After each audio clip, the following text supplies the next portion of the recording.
Good day, Thomas Jefferson Hour podcast listeners. As always, thank you so much for listening.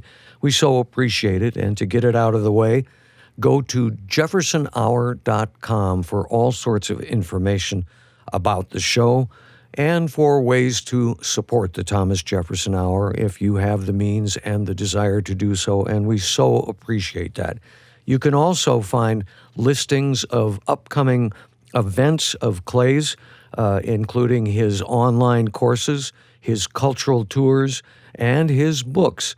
So with that, sir, welcome to this week's podcast edition of the Thomas Jefferson Hour. And you could perhaps tell our listeners who our special guest is this week and what you talk about. Well, once again, Dr. Lindsay Chervinsky has agreed to be interviewed, or really more in a conversation about the world of Thomas Jefferson, and our subject today was the Enlightenment. It was actually fascinating to talk about the Enlightenment and its perceived or real weaknesses. And the question we asked, is it a self-correcting mechanism that will lead us into greater and greater commitment to human rights and progress, or is it now actually in jeopardy? Is it sort of on trial in this disillusioned age? And so I found that very interesting. I also quoted a passage from my book, Repairing Jefferson's America, A Guide to Civility and Enlightened Citizenship. And that's a book that's my attempt to say, well, we may not collectively continue to really understand and to promote the Enlightenment, but we can individually. And there's sort of almost a how-to book about how each of us can be more Jeffersonian, can be more rational, can use evidence in our discussions, can be more civil, can be more tolerant, can develop our own little republic of letters in which we communicate thanks to our incredible social media with like-minded people around the country and around the world and so on. And I had a passage on what is the Enlightenment that I read.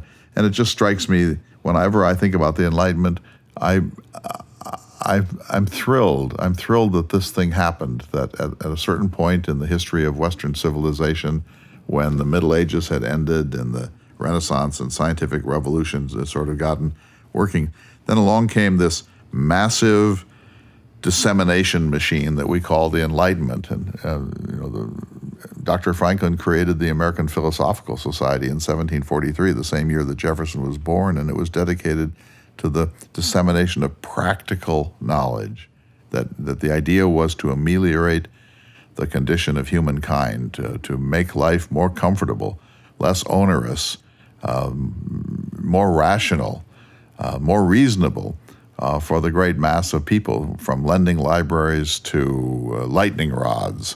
And Dr. Franklin is one great American exemplar of the Enlightenment, and Thomas Jefferson is another. And the point we came back to again and again, David, is how much we take it for granted, because it's so fundamental to the way we see. That if Lindsay said, if you're at the dinner table and somebody says, how high is Mount Everest? Today we go to a smartphone. But 30 years ago, we would have gone to the World Book Encyclopedia. And we take for granted the encyclopedic notion of the Enlightenment, that knowledge can be understood and digested and made into a form for ready access. It's the ready access. That we know how to find stuff, and Google's search engine, or any of the great search engines, would be absolutely flabbergasting to Thomas Jefferson and members of the Enlightenment. They would have thought they had died and gone to Enlightenment heaven if they could type in a little query into Google, and it would say, here are the top 10 mountains in the world and their heights, and here's when each of them was first climbed, and here's the number of people who go to them per year, here's the number of people who've died last year on Mount Everest, here's the weather forecast for Everest next week, here are the books that have been written about Everest adventures. Here are the first woman to climb Everest, the first child to climb Everest, the first person who was an octogenarian to climb Everest. How did Everest get its name? What are the Himalayas, and what were the geologic dynamics that pushed them to be the highest mountains in the world? What have been the rival geopolitical entities that have controlled them and controlled access to the Himalayas? What's the fourth highest mountain in the world? You can go on and on and on and on. All this knowledge is just dripping from your phone into your head if you want it.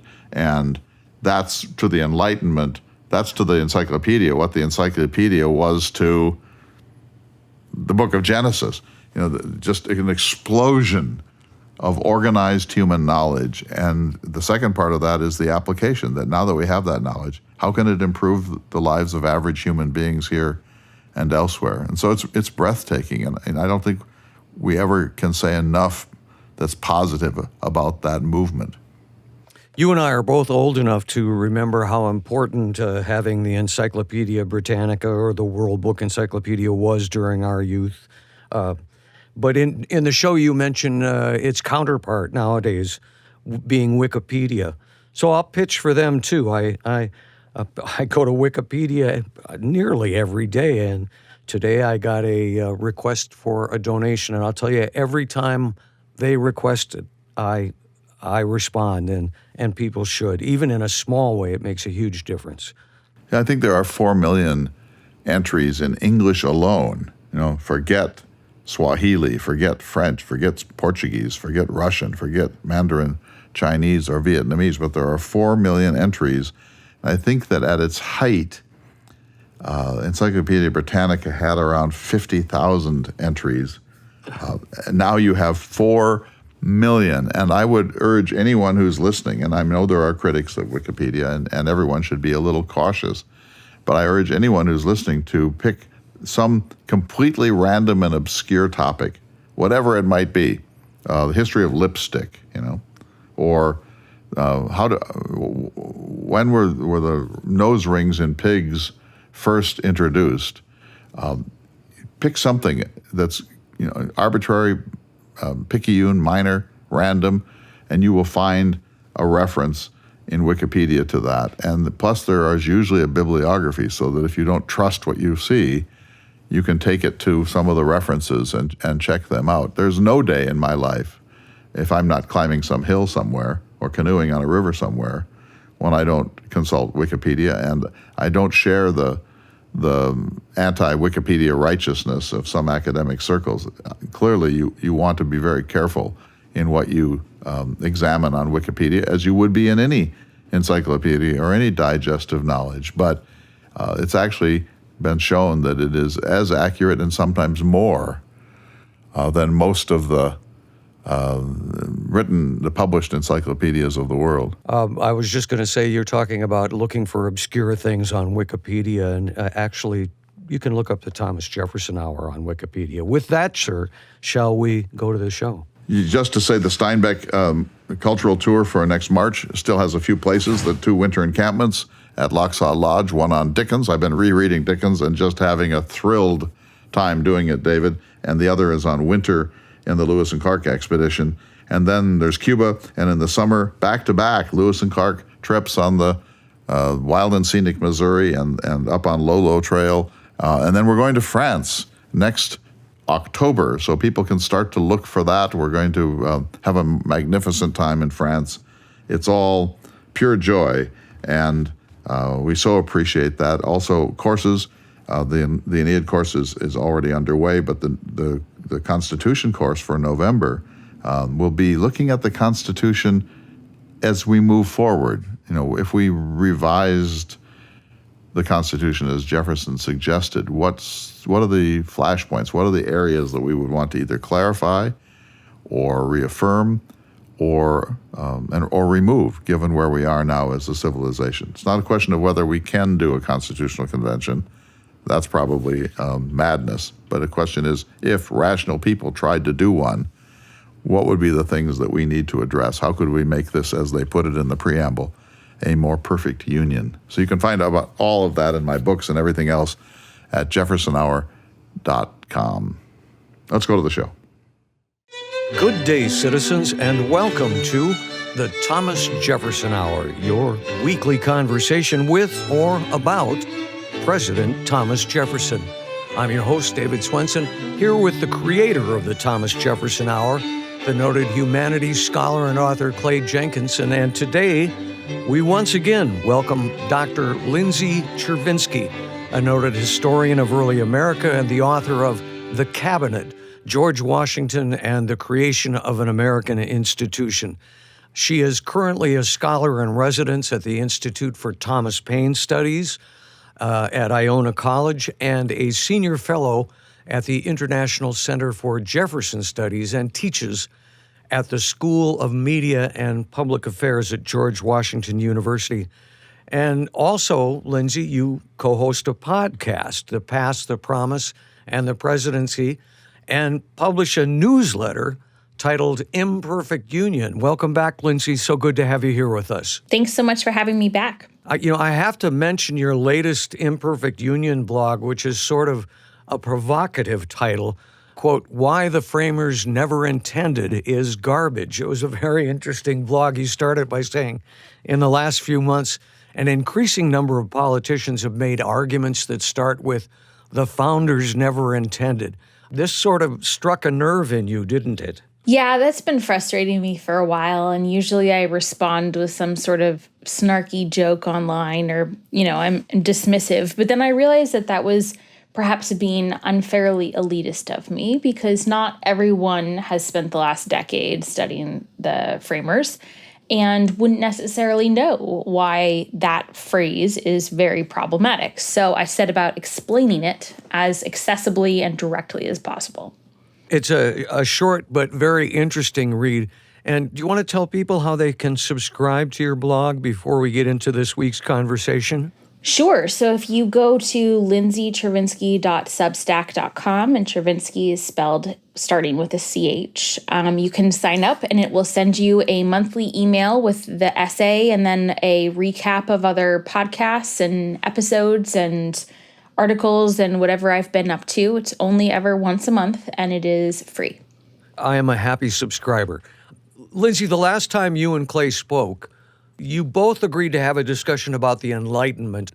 Didn't Enlightenment thought from this period begin with Thomas Hobbes and his social contract theory? If you ask scholars of the Enlightenment, what is the Enlightenment? No two are probably going to agree. And that's because it is such an all-encompassing term that it's very difficult to define. So just a couple of parameters first. A lot of people sort of put the start of the Enlightenment around the 1680s and the end of it around the end of the 18th century, but it's really what we would call the long 18th century, which is all of the 1700s and then some before and a little bit after. If you've listened to this show or, listen to a bunch of scholars, people will often refer to the long 18th century, and that's what they mean.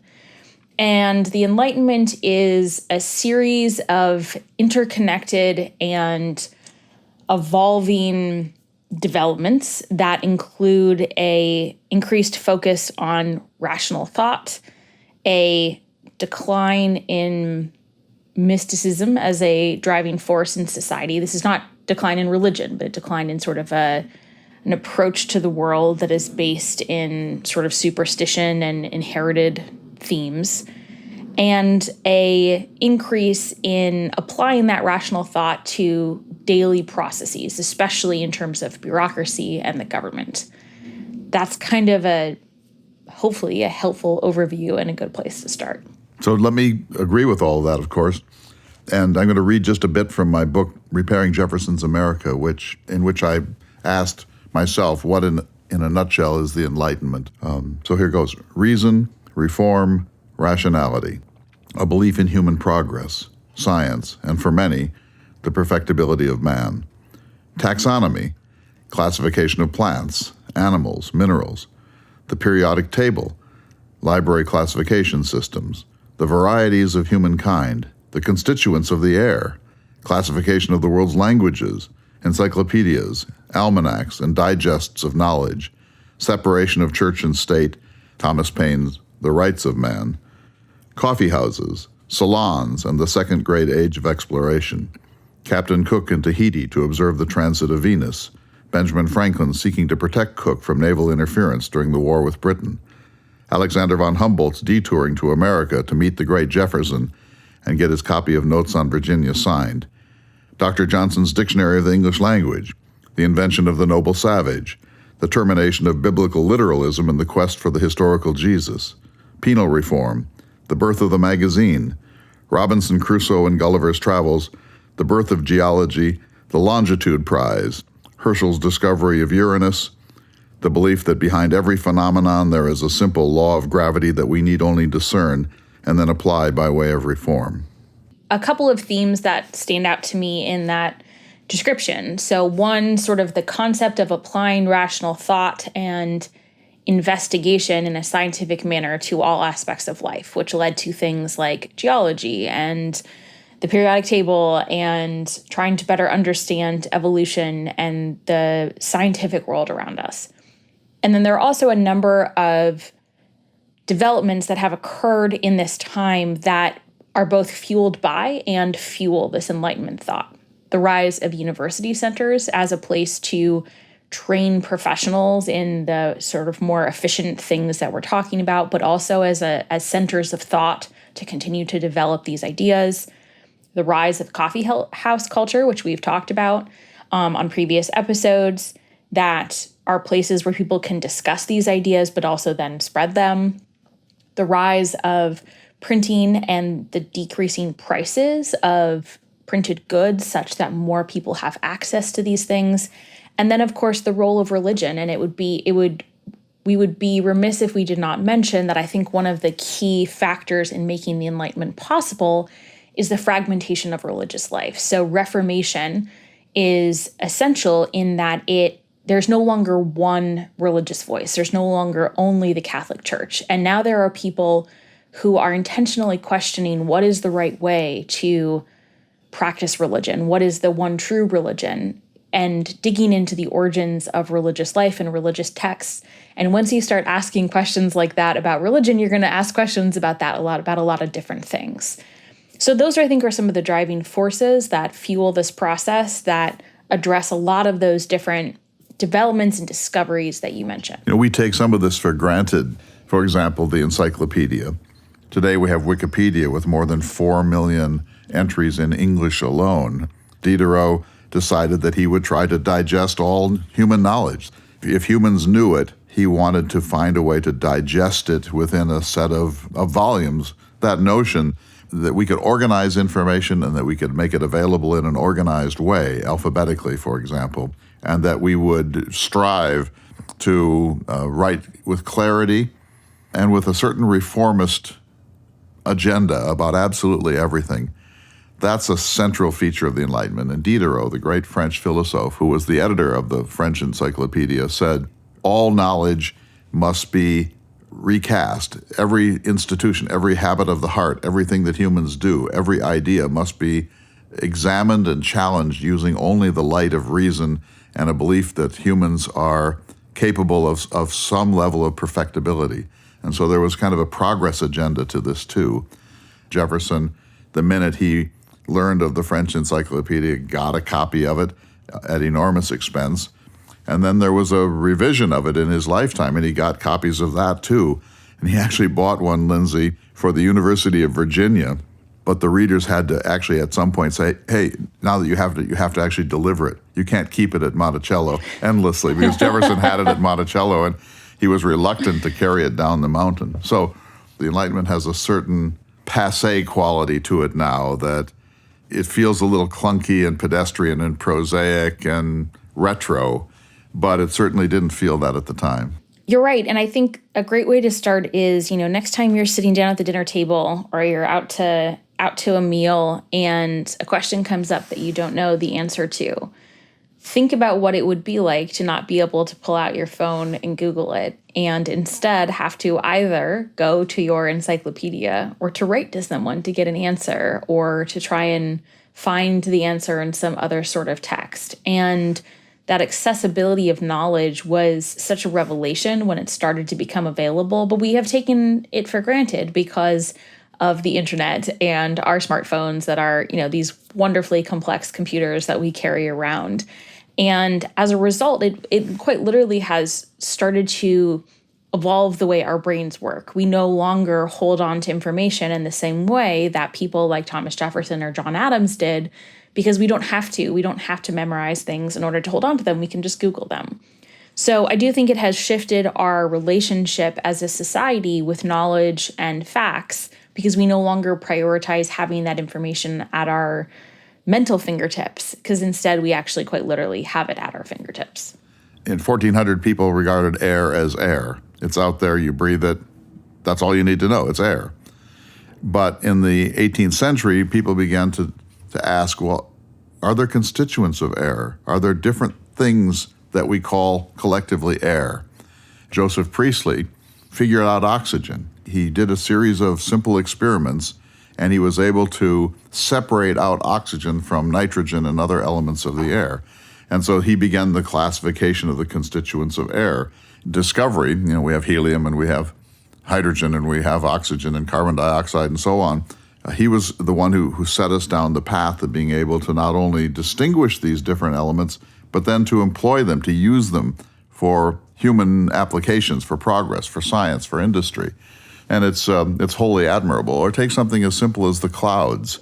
At some point people said, a cloud is a cloud. But the Enlightenment said, well, not really. There's cumulus, and there's cirrus, and there's nimbus. And so they looked up at the sky and said, there must be a way to find subsets of clouds. And if we can do that, maybe that will help us understand weather, and maybe even come to the point where we can predict weather, when it might rain, when it's unlikely to rain, and so on. And so this is always a twofold thing: understanding nature better than we did before, and then finding ways to apply that knowledge for what Jefferson would call the amelioration of the condition of mankind.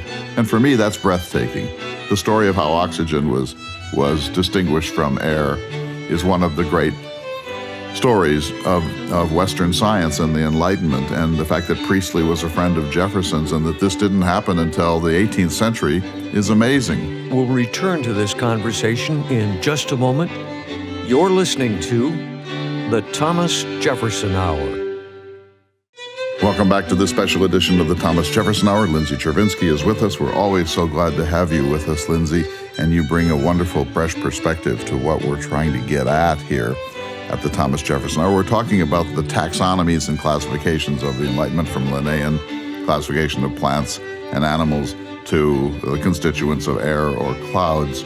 But when they came to race, they looked at the family of man, let's say, to use one of their terms, and they saw that there were people of lighter skin and darker skin, different facial qualities, different stature, and so on.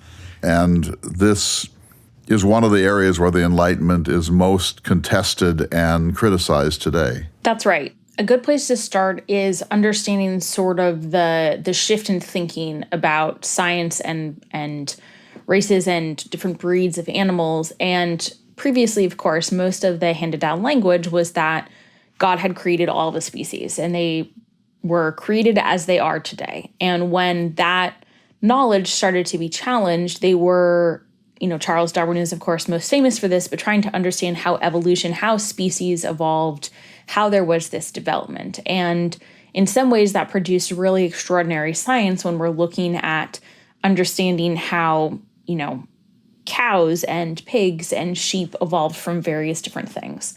And then they really tried to apply the same thing to humans, and didn't have the sort of, understanding of DNA that we have today, didn't have the same sort of understanding of skin pigment and what sun does to skin and things of that nature.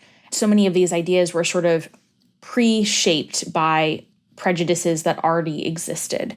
And while a lot of people do think of Europe as being a very white society in the 16th, 17th, and 18th century, that was really not the case. There was actually a great deal of diversity that had accompanied a lot of the Atlantic naval trade. People had these presupposed ideas about what was the more evolved race, what was the more evolved way of being, and we're looking for scientific markers to confirm those differences. One, it's often referred to as eugenics. This is sort of the early version of eugenics, in the understanding that perhaps people of different colors were different races or had diverged at some point. Now, a similar version was still sort of applied to women and men. Women were considered a slightly weaker version of the male human form, and it took quite some time for that sort of science to be disputed and to be disproven. We still see some of these arguments in play today where people will focus on perhaps different visual characteristics or different types of hair, different types of facial features to suggest that someone is different or less than. And if you want to see the worst kind of case scenario of this, unfortunately, it comes from our man Jefferson, who in Notes on Virginia has 2 dissertations on race. One is a fairly strong denunciation of slavery, which was actually used by the abolitionist movement through the 19th century. But then the other one is his attempt to explain the differences between black and white. And I won't go into detail because the details are so horrible. And so he was using eugenics and Enlightenment pseudoscience to confirm his own prejudices about the status of the black people that served him in every possible way. And at the end, as you know, Lindsay, he says, I hope this is just sort of a scientist conjecturing about the evidence such as we have, and maybe I'll be refuted by better evidence. But what we see here is a really strong misuse of the taxonomical obsession of the Enlightenment to confirm power relations and social hierarchies that were so deeply entrenched that Jefferson couldn't even see how fraudulent his science was in this case.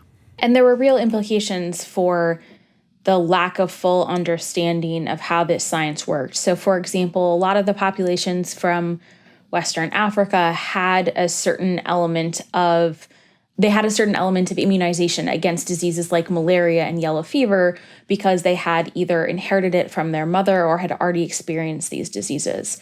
So when, for example, ships carrying enslaved individuals arrived in the United States and arrived in ports, observers noticed that some of these people didn't seem to have the same sort of fatality rates when there was a yellow fever outbreak. And because they didn't understand how, immunity worked at the time, applied that to entire races. So in 1793, when there was a yellow fever outbreak, Benjamin Rush and several other doctors said that basically Black people could not get yellow fever. They were immune, and therefore they were the perfect nurses.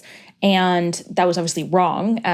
Some people did have immunity and some didn't, and they suffered extraordinary fatalities because for those who didn't already have that immunity, they were, of course, able to catch the disease just like anyone else. So that's an indication where sometimes observations intended as scientific observations didn't account for the full story because they didn't have the full science and therefore contributed to a further separation of races in a way that was really detrimental. So, for example, today when some parts of the African American community show great hesitation or skepticism about vaccines or establishment science, this isn't something that occurs in a vacuum.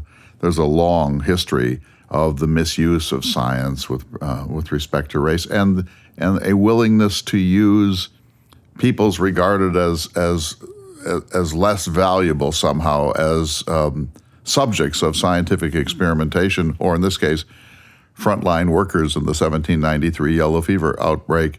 Well, here's another version of the same, Lindsay. Cotton Mather is one of the people who really got on to the smallpox vaccine as opposed to inoculation, and he learned it from an African American slave.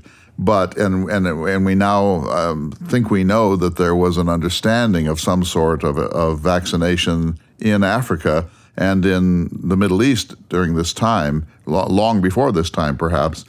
But it wasn't until Edward Jenner, a British physician, quote unquote, discovered vaccination, and he gets all the credit as if this is something, he's Newton with the apple falling out of the tree. Suddenly Jenner is aware of vaccination, when in fact, if you really look at it without a race hierarchy in mind, it's a more interesting, complex, and rich story than the one that we're frequently told. So I don't want us to get stuck on this side of the Enlightenment because there's so much that's good and great about it.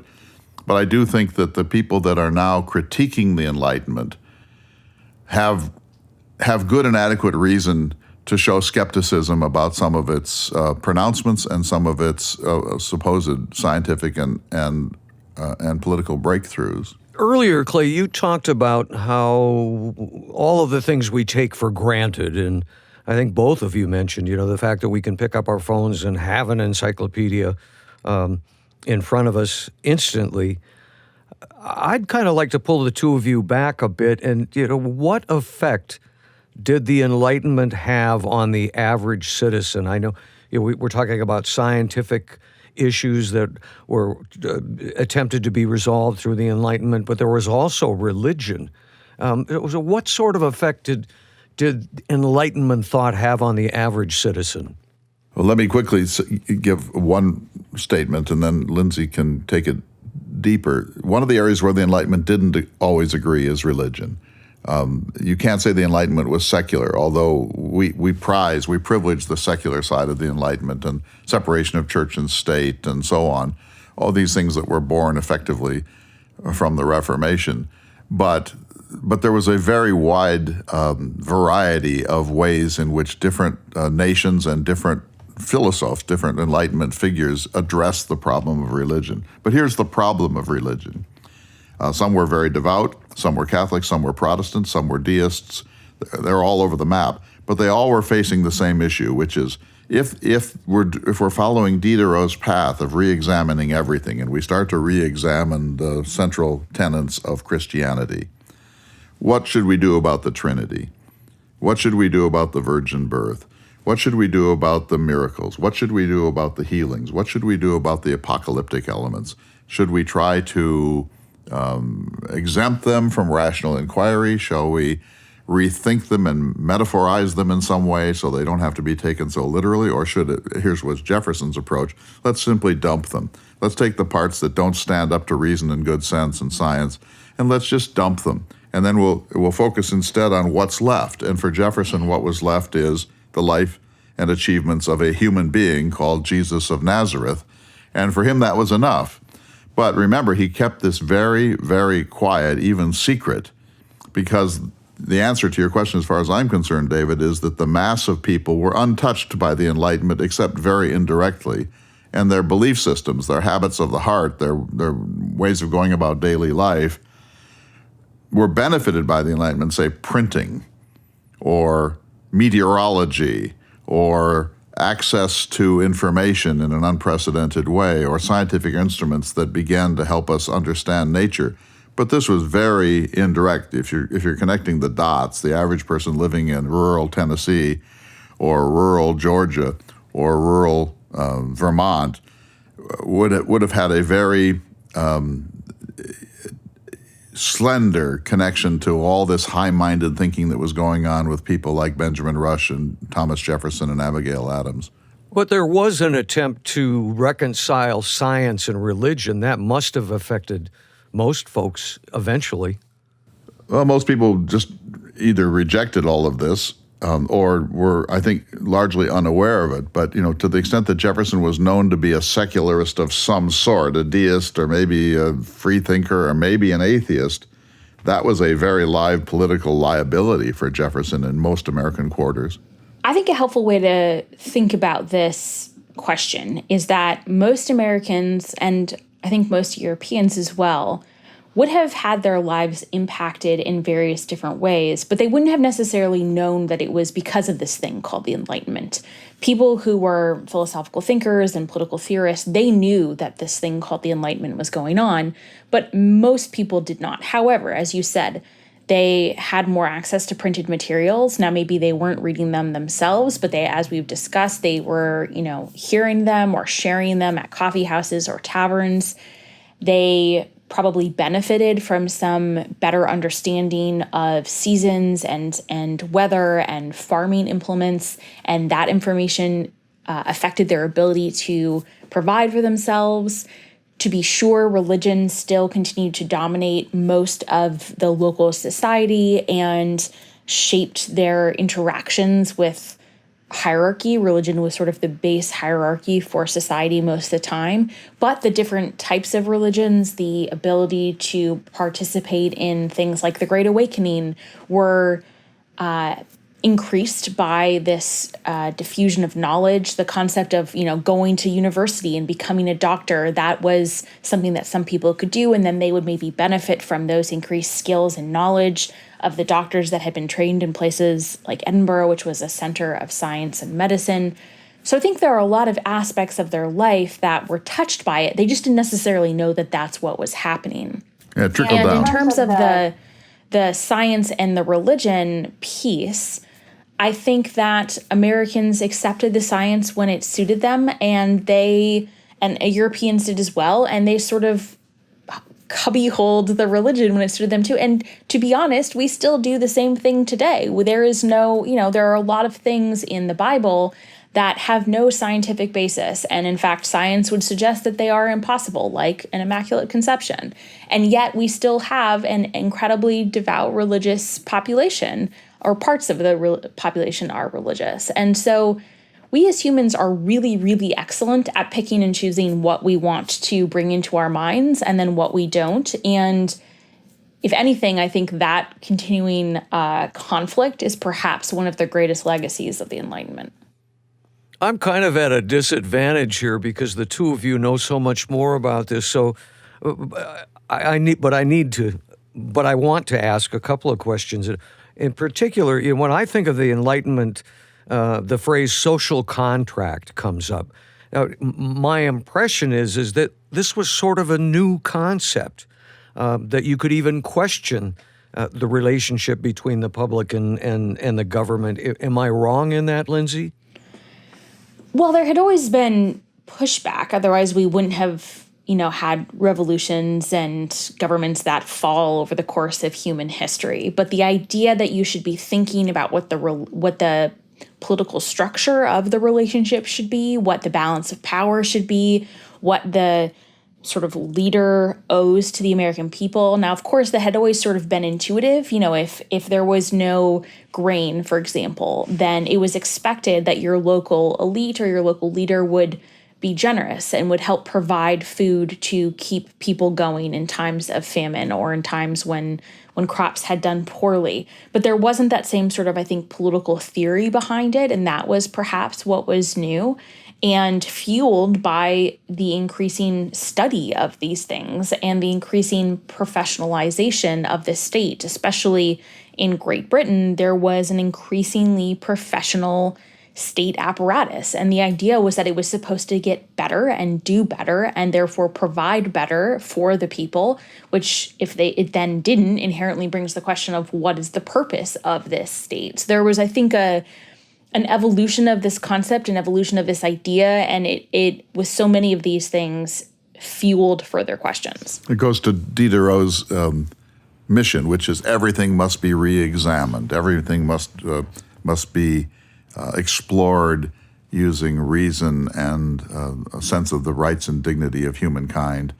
That nothing is sacred, and that it's important for us to use this lens, this sort of rational, reformist, progressive lens on every habit and every institution. So someone like Jefferson would step back and say, especially because of the Revolution, which dissolved the state and turned people into what Rousseau and Jefferson would have called a state of nature, then the question is, well, what is a society, and what do the collective do, and how do they organize that? And are there better ways to organize that? So if the three of us were all the inhabitants on an island, and each of us had 5 children, we would think, all right, so how shall we educate our children? Shall we each homeschool? Shall we each hire a tutor? Maybe we pool together money and hire a professor or a teacher to handle that. What if Lindsay's hogs get into my orchard? How do we solve this dispute? Do we shoot at each other? Do we shout? Do we fight? Do we have a duel? Or maybe we create a judicial system. How do we distribute goods? What should our coinage look like? And can it be rational? And what sort of system of exchange should we develop? And so on and so forth. You start asking these basic questions about how does a community work? How does a group of people, how does a polity organize itself? And for Jefferson, he would say, well, in history, it just kind of burbles up. You suddenly have the British absolutism, and you have feudalism and social hierarchies and the priestcraft and so on. All these things just burbled up in the course of the history of Europe, and we can't really understand the origins of most of them because they just sort of are. But now that we have a chance to break with that and to create a new paradigm, it's in our interest to make that a reasonable paradigm and a fair one and a just one, and to ask ourselves these sorts of questions. So, for example, when you asked David previously, what was the Enlightenment to the average human being? Think of Jefferson and coinage. Jefferson takes the bizarre system of coinage in the 13 states in the country, and he said we could rationalize this, and so he gave us decimal coinage, the dollar, the dime, the penny, and he said this will not only be a more efficient system and it can be universal in the United States, it may be beyond, but it means that the average laborer will know how not to be cheated by his or her employer. And so this is a perfect example of how the Enlightenment affected an average person. That person may not have known that this came out of the Enlightenment's general program of reasonableness and reform, but the person would have benefited from this because it would be a better system of assigning value and organizing exchange than anything that came before it. So it's marvelous in its practical application. That's what's so great about the Enlightenment. It wasn't just a bunch of people talking in coffee houses. They were saying, how do we fix things? How do we make things better? We need to take a short break from this conversation, but we will return in just a moment. You're listening to the Thomas Jefferson Hour. Welcome back to this special edition of the Thomas Jefferson Hour, the Enlightenment edition. And my goodness, Lindsay, taking on a question like the Enlightenment in an hour is a species of insanity, really, because it was so pervasive in so many different directions. In America, the two great exemplars of the Enlightenment in this time were Benjamin Franklin and Thomas Jefferson. And historians sort of argue playfully back and forth who was the more important figure in the Enlightenment in America, but both of them are colossal figures, and Franklin had the advantage of having a common touch and being beloved. Jefferson belongs more to the respected and admired side of that equation. Jefferson was much more willing to keep it in learned journals and transactions and polite letters, and Franklin was more demotic. He wanted it to really affect people in the street. So how do we put out a fire? We create a volunteer fire department. How do we make sure books get into the hands of everybody? We create a library. So there was that pragmatism that both Jefferson and Franklin admired, but Franklin achieved it more fully than his younger friend, Thomas Jefferson. But Lindsay, you were going to say something about what I had said about coinage.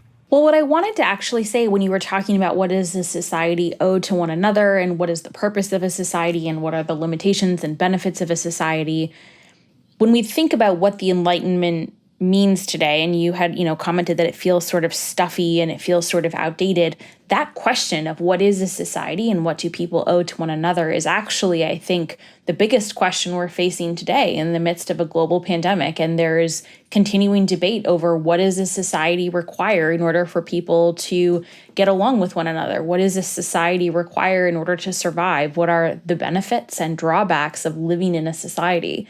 And all of these thinkers would have said that there are benefits to living in a society like trade and community and comfort and shared resources. And in return, you have to give things up. You cannot go around stealing your neighbor's pigs or stealing their apples or you name whatever thing you want to do. You don't get to have free reign. And that is the trade-off of living in a quote unquote civilized society. So a lot of times people do think of the Enlightenment as this old-fashioned, stuffy thing, but the ideas behind it are perhaps more relevant now than they even were 100 years ago.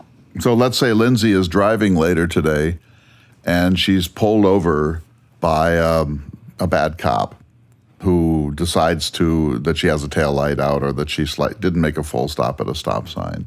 And he starts to behave in a sort of aggressive or even menacing way. Lindsay, you're going to go to the Enlightenment right now. Habeas corpus, due process, trial by jury, access to a counsel, ability to confront your accusers. In other words, the things we take for granted in the Enlightenment should never be taken for granted. You have reasonable certainty that if you were placed under arrest later today, that your social compact would prevent you from significant abuse. That's an amazing achievement. Now, if you're African American, it's a whole different world, right? Yes, I have reasonable certainty as a white woman that I am relatively well protected by these civil rights and aspects of our society that are important. It also helps that I have a smartphone. Talking about technology, that helps sometimes enforce these benefits and rights. However, I would have far less confidence if I was a man of color that they would apply in the same way. And that is one of the limitations that, in theory, Enlightenment thought should continue to engage with, is how can we better apply these rights and these restrictions on behavior to all people such that everyone can have that confidence that I have. Do you think that the problems of the Enlightenment, and we could go on and on about some of them, are fixed by the self-correcting, progressive purposefulness of the Enlightenment? In other words, that we've learned from Black Lives Matter and the George Floyd aftermath and so on, that virtually every parent of an African-American male has to have the conversation. What happens if you are stopped by a policeman of any sort at any time? What should your deportment be to make sure that you come home at night? And the people who say this rightly say that's something that doesn't have to happen in the white community, but that has to happen in the black community. So do you think the Enlightenment has enough self-correction mojo to overcome its weaknesses? In theory, if we as a society were as committed to the self-improvement aspects of Enlightenment, I would say yes. The problem is we have abandoned the ideas that were so firmly held among, a lot of the great figures that we're talking about, John Adams, George Washington, Thomas Jefferson. They knew that they were flawed humans. They knew that their systems were flawed. And they wrote about them. They commented on them in their own personal diaries and letters. And they strove to improve them, whether it be their farming practices, whether it be their own morality, whether it be their tendency towards vanity or, arrogance, whatever you name it. As a society, we no longer do that. We don't think all the time about how we can improve as humans and how our society can improve as humans. And there are obstacles in the way. So for, your particular example, right now there is a reform bill that's being debated in Congress that in theory should help with some of these this police misconduct. But that bill is not being passed, or has not passed yet. And why is that?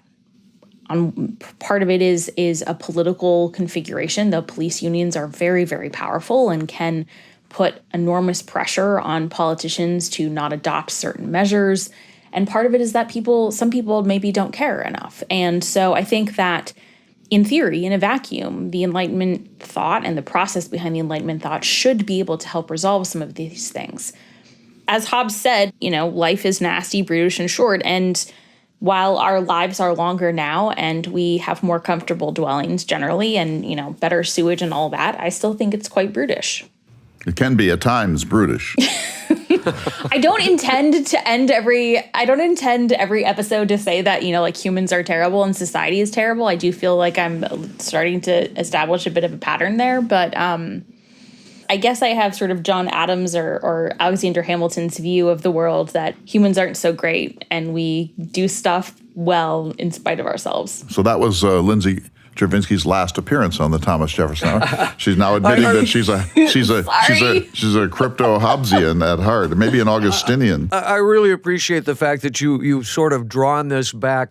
It has a tremendous effect on our day-to-day lives. Well, think of this, meteorology.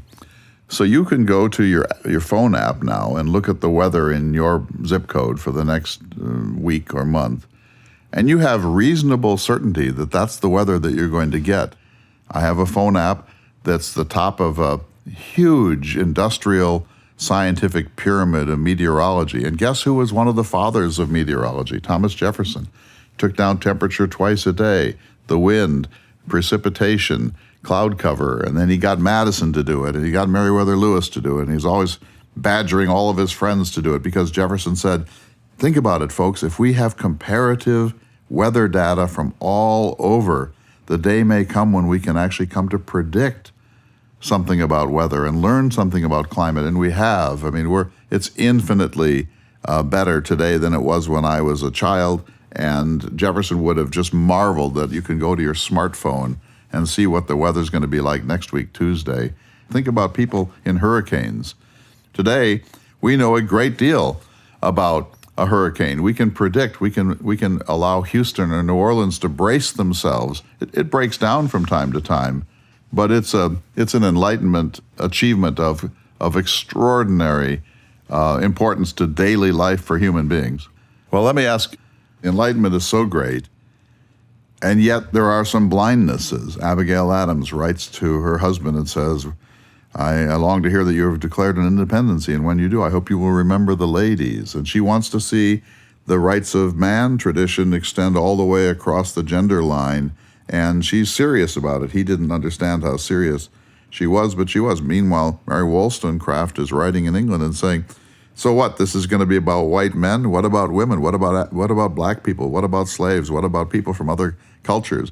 Does the Enlightenment, is it just a self-serving paradigm for the privileged, or are we really going to extend these ideas of that all human beings are born equal right to the end of the spectrum? So what do you make of the capacity of the Enlightenment to be so self-satisfied and so blind at the same time?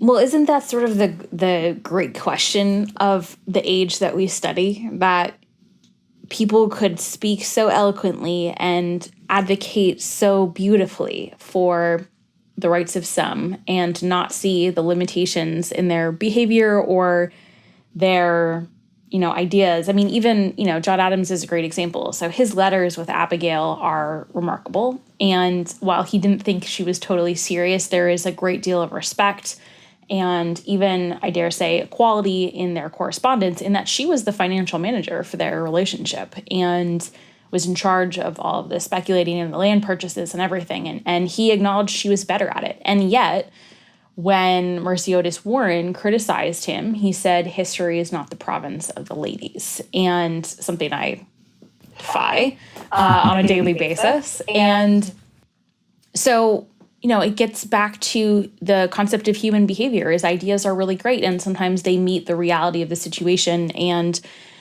whether it's people's prejudices or social limitations, they cannot apply those more broadly. Women and race, of course, are the big question in the Enlightenment in terms of its limitations.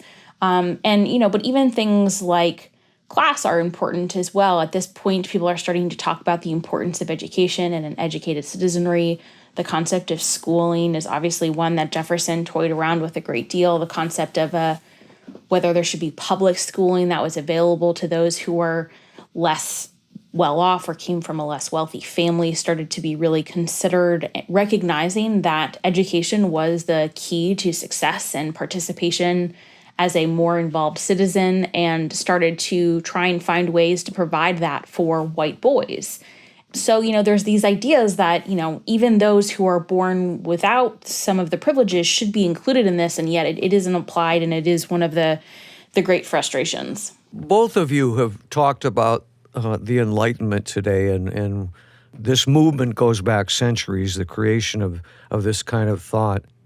How do you both look at this? I mean, obviously, humans have progressed. The Enlightenment has become a pathway to more equal rights, but you both acknowledge there's a long ways to go. How do you look at that?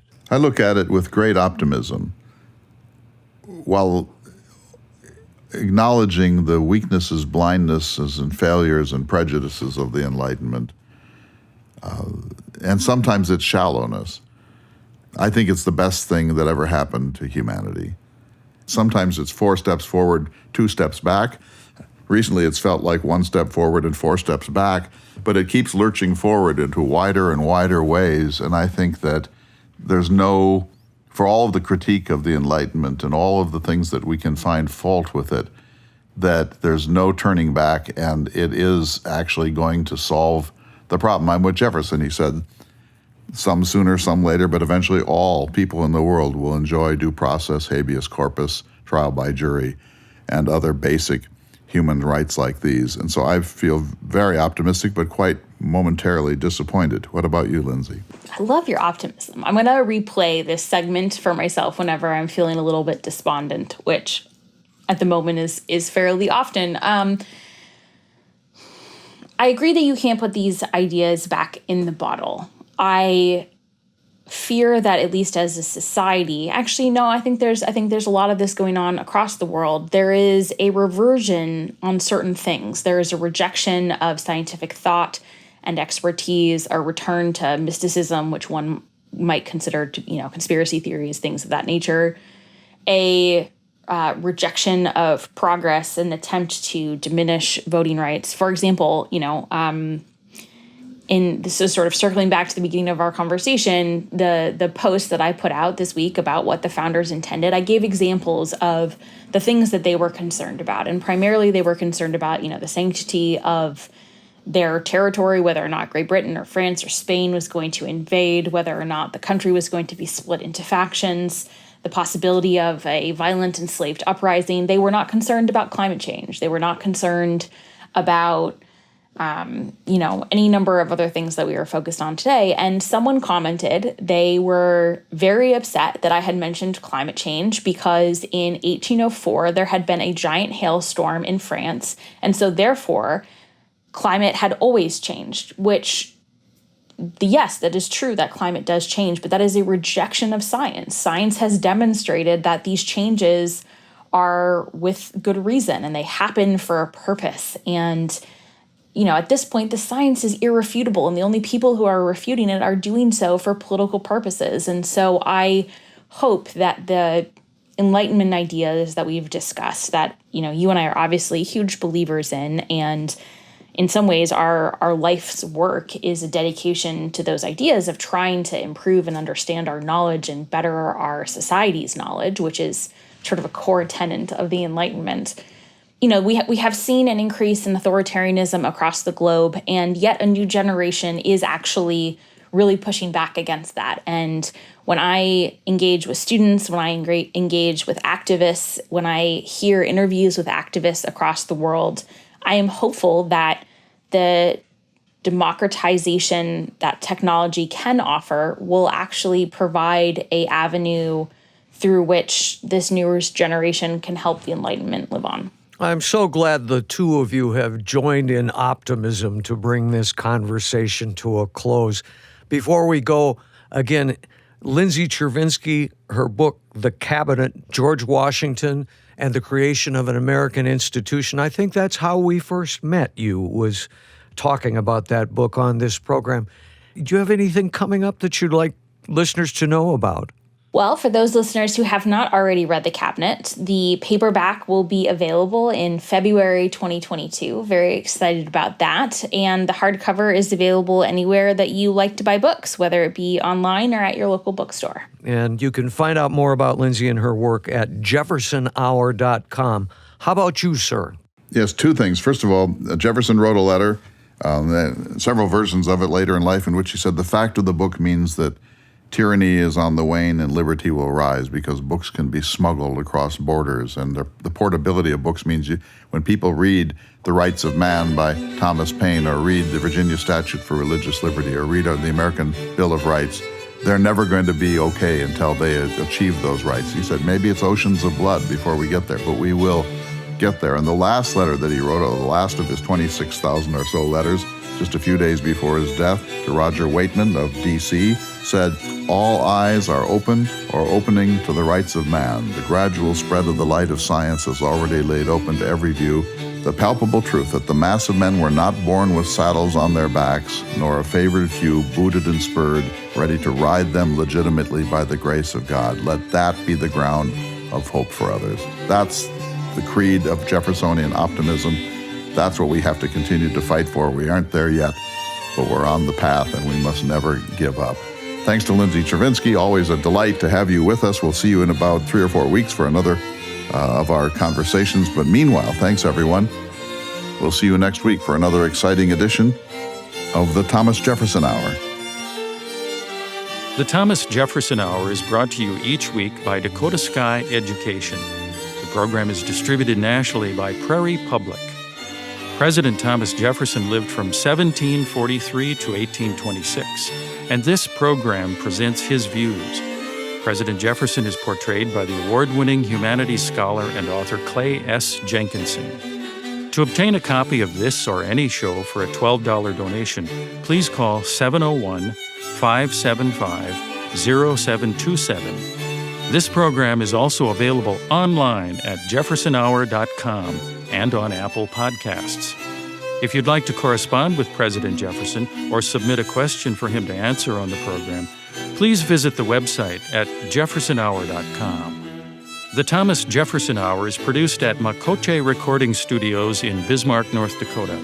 Bach Cello Suite No. 3 in C Major by Stephen Swinford. Thank you for listening. Please tune in again next week for another thought-provoking, historically accurate program, Through the Eyes of Thomas Jefferson.